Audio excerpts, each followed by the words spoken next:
Oi, gente, bem-vindo da Criminalise. Meu nome é Cíntia Cristina e aqui eu conto casos criminais resolvidos, casos criminais que ainda são mistério, histórias de terror, contos do medo, coisas que estão acontecendo no país e no mundo. O caso de hoje é o caso de uma mãe de 2 filhos que era casada e foi brutalmente assassinado. E seu assassino estava ali sob qualquer suspeita. Então vamos agora pro caso de hoje. Marilyn Raisin cresceu na Pensilvânia e ela fez enfermagem na Faculdade de Columbia, nos Estados Unidos, onde ela acabou conhecendo o Dr. Bob Raisin. Eles se apaixonaram, se casaram e tiveram 2 filhas. Robert Raisin, marido de Marilyn, era chamado carinhosamente de Bob e ele era um médico muito respeitado. Ele era pneumologista, então ele era muito conhecido ali no bairro e até nacionalmente, como dizem. A Marilyn era conhecida por ser uma mulher muito gentil e doce. Ela e Bob Raisin frequentavam a igreja e eram muito envolvidos com os projetos da igreja. Todos dizem que Marilyn e Bob viviam de mãos dadas e eram muito amorosos um com o outro. Havia também uma membro da igreja chamada Katsy. Ela também era muito assídua ali nos projetos da igreja, muito envolvida com as coisas da igreja. E seu pai estava muito doente. Então, como o Dr. Bob era médico, era um pneumologista, o seu pai estava sendo tratado por ele. Mas como o caso do pai dela era muito grave, confidenciou ali a ele que ele cuidasse de sua filha caso ele partisse. Foi mais ou menos o que aconteceu. O pai da Katsy faleceu e ela e o Dr. Reza ficaram muito próximos. Mas só que a Katsy também era casada. Passado ali algum tempo, o casamento de Marilyn e Bob foi ele se esfriando, tanto que eles chegaram a conversar com os presbíteros da igreja para conversar ali sobre o seu relacionamento, para pedir orientação.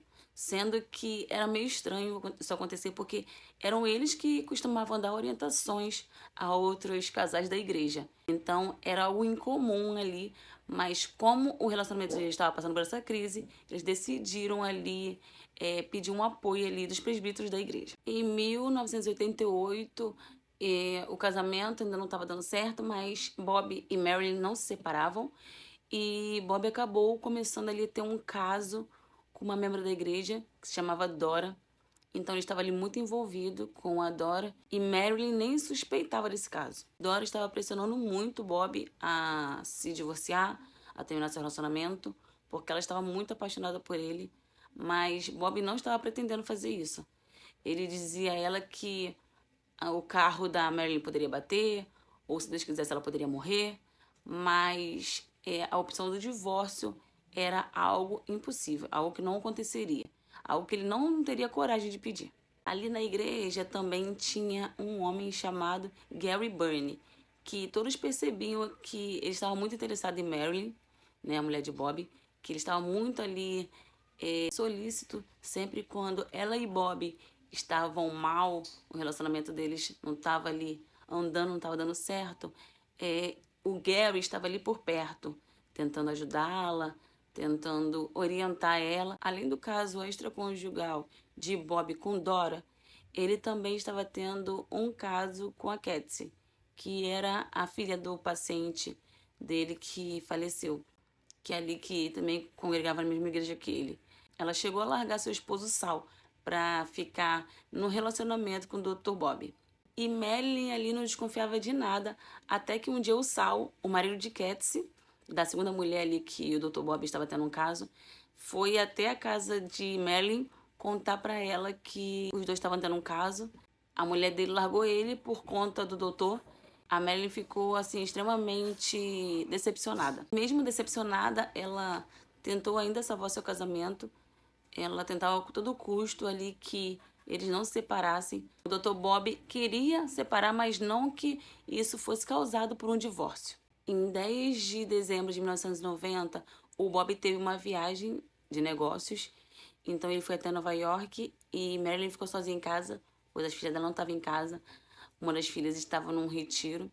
Então ela ficou em casa sozinha. E na madrugada do dia 11 de dezembro, a vizinha ali de Marilyn e Bob acordou ali assustada, pois ela ouviu um barulho muito grande e achou até se tratar de um terremoto. Ela voltou a dormir, mas mesmo assim ela achou aquilo muito estranho. E em 12 de dezembro, a filha de Marilyn, que estava ali nesse internato da escola, ela acabou passando mal E o internato resolveu ligar para casa ali do Bob e da Marilyn, mas Marilyn não atendeu, pois só ela estava em casa, né? Ela não atendeu.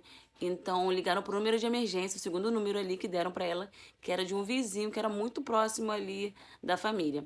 Então esse vizinho era até um policial chamado Frederick. Ele entrou na casa de Marilyn, não encontrou a Marilyn, então ele foi subir nas escadas e quando ele viu, a Marilyn estava deitada na cama, sem vida. Então logo ele ligou ali pro 911, relatando que tinha encontrado a Marilyn sem vida, em cima da cama. E logo os policiais foram até a casa dela. Assim que os policiais chegaram, eles puderam notar que ela estava deitada de barriga para cima, com a coberta puxada até o seu pescoço e que tinha uma perfuração de bala em sua pálpebra direita. Além disso, ela também tinha uma gravata enrolada no seu pescoço, dando a entender que ela foi estrangulada. A pessoa que fez isso com Marilyn fez a cena do crime ele parecer que foi um assalto, mas logo os policiais derrubaram essa teoria, pois a bolsa dela estava lá com o dinheiro que ela teria que depositar. Ela chegou a depositar R$1.000 desse dinheiro e tinha outros 6.000 restantes. E também tinha joias dela na casa, tinha um colar de pérola que não foi levado. Ao ser interrogado e saber ali da morte de sua esposa, o Bob deu ali seu álibi dizendo que estava na sua viagem de negócios e ele apontou ali para o Sal, que é o ex-marido da Cassie, dizendo que ele era muito estranho e que desconfiava dele. Sal logo apontou ali para Cassie e disse que ela estava tendo um caso com o Dr. Bob e disse que ela poderia estar envolvida no assassinato de Marilyn. Ao ser interrogada, a Cassie disse que era muito amiga de Marilyn, que não tinha nada a ver com isso, e também não contou do caso que tinha com o Dr. Bob. Logo após ali a cerimônia de velório da Marilyn, um dos agentes funerários procurou a polícia para dizer que tinha alguma informação, poderia até não ser importante, mas ele precisava dizer aquilo. Então ele disse que antes do funeral, o Bob foi até o corpo ali de sua esposa, antes de começar ali o funeral, e disse que a amava muito e que sentia muito por aquilo ter acontecido, que fez o agente funerário achar muito estranho essas palavras. Então a polícia começou a investigar o álibi do Bob e conseguiu quebrar aquele álibi dele, vendo que ele podia muito bem ter pego um voo de volta até a cidade dele, já que o carro dele não estava no estacionamento onde dizia que estava, no horário em que a Marilyn foi morta.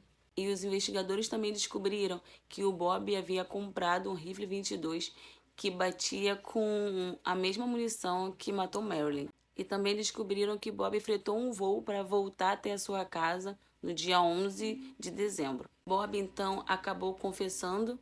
Ele disse que, como sabia que sua esposa tomava remédio para dormir, ela estaria no sono profundo. Então ele entrou em sua casa e viu que ela estava dormindo e atirou nela, mas só que acabou pegando ali no olho direito, na pálpebra direita, e ele percebeu que ela ainda estava viva, ela ainda estava respirando.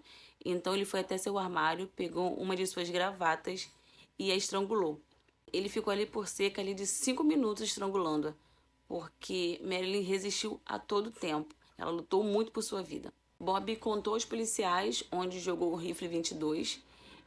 Os policiais então fizeram a busca nesse rio que ele jogou o rifle e batia exatamente com o calibre da bala que foi retirada do olho de Marilyn. O Bob foi considerado culpado e ele pegou de 25 anos a prisão perpétua.